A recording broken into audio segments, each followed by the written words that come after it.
தமிழகம் எங்கும் Max gold cash for your gold. Max gold நீங்க தங்க மட்டும் இல்லைங்க, பிளாட்டினம், டைமண்ட், சில்வர், ரூபினி எதை வேணாலும் விற்கலாம். உங்களுக்கான பணம் ரொக்கமா கையிலயோ இல்லைன்னா பேங்க் அக்கௌண்ட்லயோ உடனடியாக செலுத்திடுவாங்க.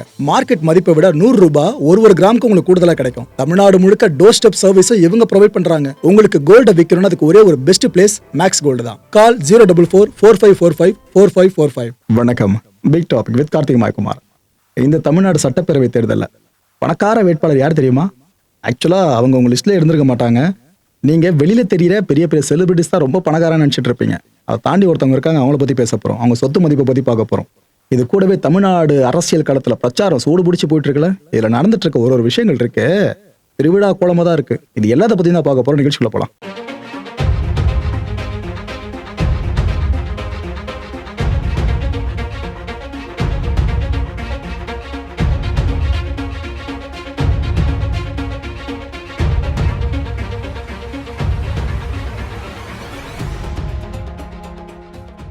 லீமா ரோஸ் ஸ்கிரீன்ல தெரியுறாங்களே, இவங்க தான் லால்குடி தொகுதியில போட்டியிடுற அதிமுக வேட்பாளர். இவங்க யார் தெரியுமா?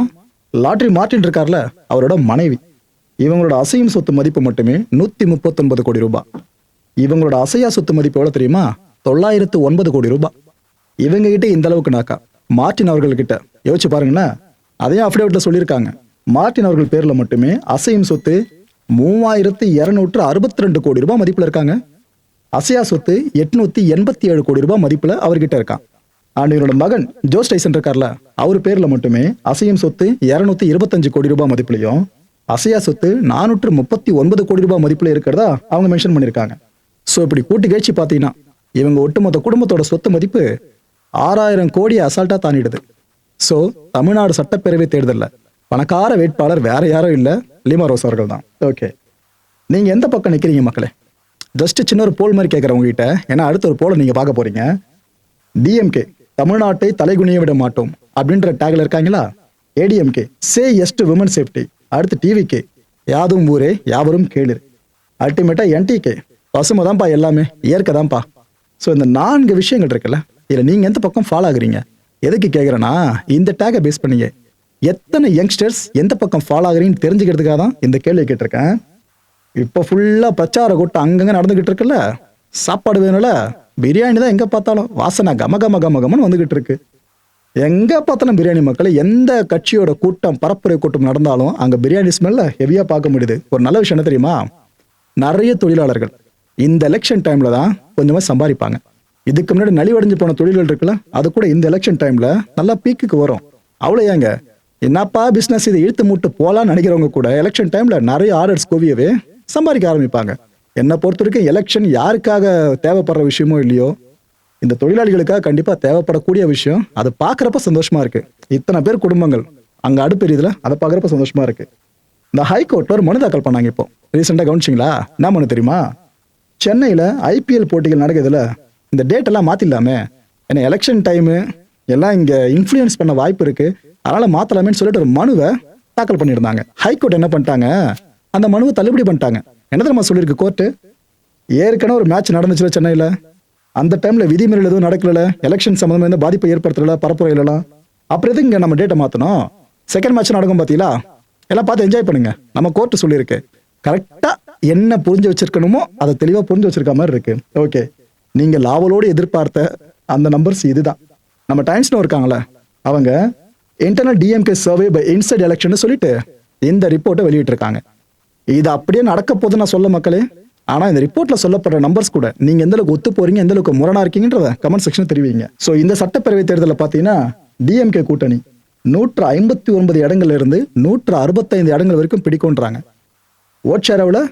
44%. ஆட்சி அமைக்க அது போதுமானது, அறுதி போதுமானதுன்னே சொல்லலாம். 2வது இடத்த தான் என்டிஏ பிடிக்கும்னு சொல்றாங்க.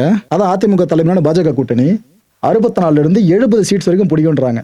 ஸோ ஓட் ஷேர் பார்த்தீங்கன்னா 33%. 3வது இடத்த டிவிகே பிடிக்கும்னு சொல்லியிருக்காங்க. என்டிகே கொண்டு வரலங்க, டிவிகே சொல்லியிருக்காங்க. 4 இருந்து 6 தொகுதிகள் அதிகபட்சம் பிடிக்கும்ன்றாங்க. இதோட ஓட் ஷேர் 18%ன்னு சொல்றாங்க. அடுத்து என்டிகே சொல்ல கஷ்டமா தான் இருக்கு, ஆனா எந்த சீட்டும் பிடிக்க மாட்டாங்க வழக்கம் போல. ஓட் ஷேர் பார்த்தீங்கன்னா 3% இருக்குன்றாங்க. ஆக்சுவலா என்டிகே கேடர்ஸ் நிறைய பேர் நம்பிட்டு இருக்கிறது, ப்ரோ மினிமம் 15% தான் நம்ம பிடிச்சிரும் அப்படின்றாங்க. ஆனா கருத்து கணிப்புகள் பார்த்தீங்களா இது மாதிரி வந்திருக்கு. ப்ரோ அப்படின்னு என்ன ப்ரோ, இதுதான் ஃபைனல் ரிசல்ட்டாக வரப்போதான் கேட்டீங்கன்னா அப்படி பயப்படாதீங்க. தமிழ்நாட்டில் எவ்வளோ பேர் வாக்காளர்கள் இருக்காங்க, கோடிக்கணக்கில். ஆனால் டோட்டல் ரெஸ்பாண்டன்ஸ் பார்த்தீங்கன்னா இந்த கருத்து கணிப்பு சார்ந்து 1,63,800 பேர் தான். இதுக்கு தான் சொல்கிறேன், இது அப்படியே நீங்கள் எடுத்துக்கணும்னு அவசியம் இல்லை. எல்லா கருத்து கணிப்பு முடிவுகளையும் அப்படியே நம்பணுன்ற அவசியமும் கிடையாது. ஜஸ்ட் தெரிஞ்சுக்கலாம், ஓகே இவங்க இப்படி சொல்கிறாங்களா, நம்ம அடுத்து பார்ப்போன்ட்டு. இப்போ ஒரு பெரிய குழப்பத்துக்கு முற்றுப்புள்ளி வைக்கப்பட்டிருக்குங்க. சில நாட்கள் முன்னாடி நம்ம டிவிக்கு சம்மந்தமாக வீடியோ போடும்போது சொல்லியிருந்தோம், விஜய் அவர்கள் 2 வேட்புமனுக்களை தாக்கல் பண்ணாப்புல, அதுல முரண்பாடுகள் இருக்கு, ஸோ மேபி தள்ளுபடியாக வாய்ப்பு இருக்கு, நிராகரிக்கப்படலாம்னு சொல்லியிருந்தோம்ல. ஆக்சுவலா அது வரைக்கும் போச்சு, பட் தள்ளுபடி ஆகல, நிராகரிக்கப்படல. அந்த அப்டேட்டை கொடுத்துட்றேன். ஒரு பக்கம் பார்த்தீங்கன்னா பெரம்பூர்லயும் போட்டி போடுறாரு, இன்னொரு பக்கம் திருச்சி கிழக்குலயும் போட்டி போடுறாரு விஜய் அவர்கள்.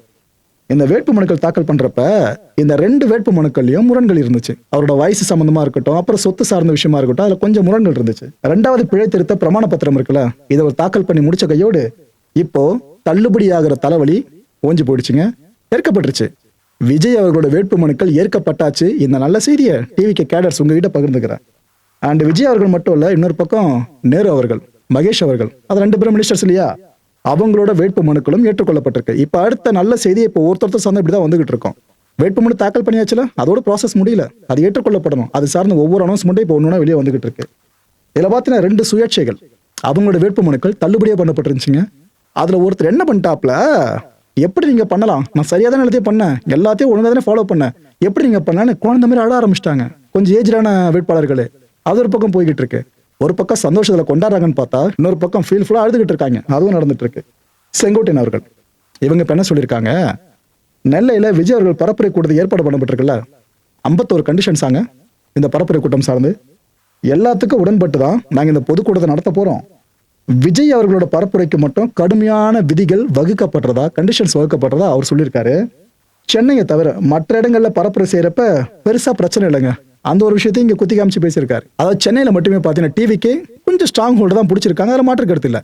ஆனா அந்த தொகுதியை ஜெயிக்க முடியுமா சென்னையில் இருக்க தொகுதிகள்னு கேட்டீங்கன்னா அதுதான் எலெக்ஷன் ரிசல்ட் சொல்லணும். ஸோ இப்படி இருக்கும்போது பரப்புரை சார்ந்து செங்கோட்டையன் அவர்கள் சொல்லியிருக்க அந்த விஷயங்கள் இருக்குல்ல, அது கொஞ்சம் அதிருப்தி சிலர் மத்தியில் ஏற்படுத்தி தான் விட்டுருக்கு. இன்னொரு பக்கம் டிவிக்கு கேடர்ஸ்லாம் களத்தில் இறங்கி பயங்கரமா ஒர்க் பண்ணிட்டு இருக்காங்க. வாக்கு சேகரிப்புல அவ்வளவு தீவிரமா ஈடுபட்டு இருக்காங்க. முழு அரசியல்வாதியா இன்னொரு பக்கம் யார் மாறி இருக்கா தெரியுமா, நடிகர் ஸ்ரீநாத், விஜய் அவர்களோட ஃப்ரெண்டு. அவர் இப்ப சீட்டு கொடுத்துருக்காங்களே, தூத்துக்குடி தொகுதியில் அவரும் வாக்கு சேகரிப்புல ரொம்ப மும்முரமா ஈடுபட்டு இருக்காப்ல.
ஒரு பக்கம் டிவிக்கேனா, இன்னொரு பக்கம் என்டிகே சார்ந்து பார்த்தோம்ல, நாம் தமிழர் கட்சிக்கான இந்த வாக்கு சேகரிப்பு படலமும் பெருசா போய்கிட்டு இருக்கு. இதுல நாம் தமிழர் கட்சி சேர்ந்த அபிமானிகள்லாம் ஒரு சில வீடியோஸை பப்ளிஷ் பண்றாங்க. அது என்ன அவங்க மென்ஷன் பண்றாங்க கேப்ஷன் பாத்தீங்கன்னா, ஏன்ப்பா என்ன எதுக்கு எடுத்தாலும் எங்க இருந்து காசு வருது என்டிகே கட்சி அப்படின்னு பல பேரும் கேள்வி கேட்குறீங்களா, இந்த வீடியோஸை பாருங்கப்பா. மக்களே மனமு வந்து காசு கொடுக்குறாங்க, எங்கன்னா அது நடக்குமா? காசு கொடுக்குற அரசியல் கட்சியை பார்த்திருப்பீங்க, ஆனா மக்கள் மனமோந்து காசு வழங்குற அரசியல் கட்சியில பார்த்திருப்பீங்களா? அதுதான் என்டிகேன்னு இப்படி கேம்பெயினை பெருசா கொண்டு போக ஆரம்பிச்சிட்டாங்க. ஸோ நத்தம், பெண்ணாகரம் இந்த தொகுதிகள் எல்லாம் இது போல காட்சிகள் வெளியே வந்துகிட்டு இருக்கு.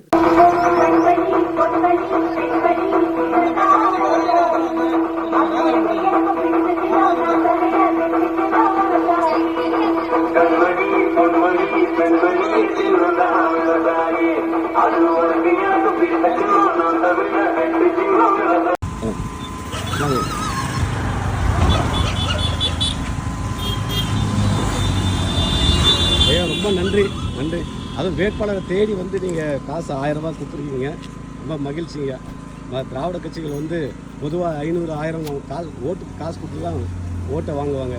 ஆனால் நீங்கள் எளிய பிள்ளைகளுக்கு நீங்கள் தேடி வந்து நீங்கள் காசு கொடுத்து ஊக்குவிக்கிறீங்க, ரொம்ப மகிழ்ச்சியாக. நன்றி. எல்லாம் சொல்லுங்க. ஆலமத்து தாங்க, இதே ஊர் தான் வேட்பாளர். கொஞ்சம் வாய்ப்பு கொடுங்க. பெண்ணாக இருந்தீங்களா? சரிங்க, மகிழ்ச்சிங்க, நன்றிங்க. விஜய் அவர்களோட ஜனநாயகன் படம் வந்திருந்துச்சுன்னா அது ஓரளவுக்கு ஓட் பேங்க் கொஞ்சம் மேல தூக்கி இருக்க வாய்ப்பு இருக்கு. ரொம்பலாம் இல்ல, ஸ்லைட்டா. ஏன்னா அரசியல்வாதிகள் சார்ந்த அவ்வளோ டயலாக் ட்ரெய்லரே நம்ம ஃபுல்லா பார்த்துருந்தோம். ஆனா அந்த படம் வரல. ஏப்ரல் 10 LIK லவ் இன்சூரன்ஸ் கம்பெனின்னு சொல்லிட்டு இந்த படம் வரப்போகுது. அந்த படத்துல சீமான் அவர்கள் நடிச்சிருக்காருங்க. இந்த விஷயத்த நம்ம தெரியும். அதுவும் அந்த படத்துல அவர் பரப்புரை சார்ந்த என்னென்ன விஷயங்கள் பேசுறாரோ, கட்சியோட கொள்கையை அடிப்படையா என்னென்ன வகுத்திருக்காரோ அதை பத்தி டயலாக்ஸே டெலிவரி ஆகுது அந்த ட்ரெய்லர்ல. இந்த எலெக்ஷனை முன்னிட்டு வர்ற போற படம், ஏன்னா 10 படம் ரிலீஸ் ஆகுது. சீமான் அவர்களோட பரப்புரை சார்ந்த முயற்சிகள் இருக்குல்ல, அதுக்கு ஒரு பெரிய உத்வேகமா இந்த படம் அமையா எந்த மாற்று கருத்தும் இல்லை. ஏன்னா பசுமைன்னு ஒரு லேண்டை மென்ஷன் பண்ணி படத்துல சொல்றாங்க. அதுக்கு கிட்டத்தட்ட ஹெட் மாதிரி தான் சீமான் அவர்களை காட்டுறாங்க. ஸோ சினிமான்றது ஒரு பவர்ஃபுல் மீடியம். இதை வச்சு நீங்க இந்த 3 மணி நேரத்துக்குள்ள பெரிய விஷயங்களை மக்கள் மனசுல கொண்டு போக முடியும். அப்பேற்பட்ட வாய்ப்பு ஆட்டோமேட்டிக்கா இவங்களுக்கு ஏற்பட்டிருக்கு. சீமான் அவர்கள் மற்ற படங்களை பெருசா நடிக்காம இந்த படங்களை நடிக்க ஒத்துக்கிட்டு இருந்தாருன்னு அப்பயே எல்லாருக்கும் டவுட் இருந்துச்சுல. அது எதுக்காகன்னு இந்த படத்தோட ட்ரெய்லர் பார்க்கும் போது தான் எல்லாருக்கும் தெரியுது. எலெக்ஷன் டைம்ல நல்ல ப்ரோபகண்டா டூல் என்டிகேக்கு மாட்டிருக்கு. ஓகே, இன்னொரு பக்கம் ஸ்டாலின் அவர்கள், அவரும் சும்மா சொல்லக்கூடாதுங்க, போராடலாம் கிரௌடு நல்லாவே சேர்றாங்க. அவர் போராட்டங்கள்ல கூடுற மக்கள் இருக்காங்களே, அவங்கெல்லாம் அவர்கிட்ட கொஞ்சம் உணர்வுபூர்வமா பிஹேவ் பண்றதையும் பார்க்க முடியுது.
ஒரு பக்கம் ஸ்டாலின் அவர்கள்னா இன்னொரு பக்கம் இபிஎஸ் அவர்கள்.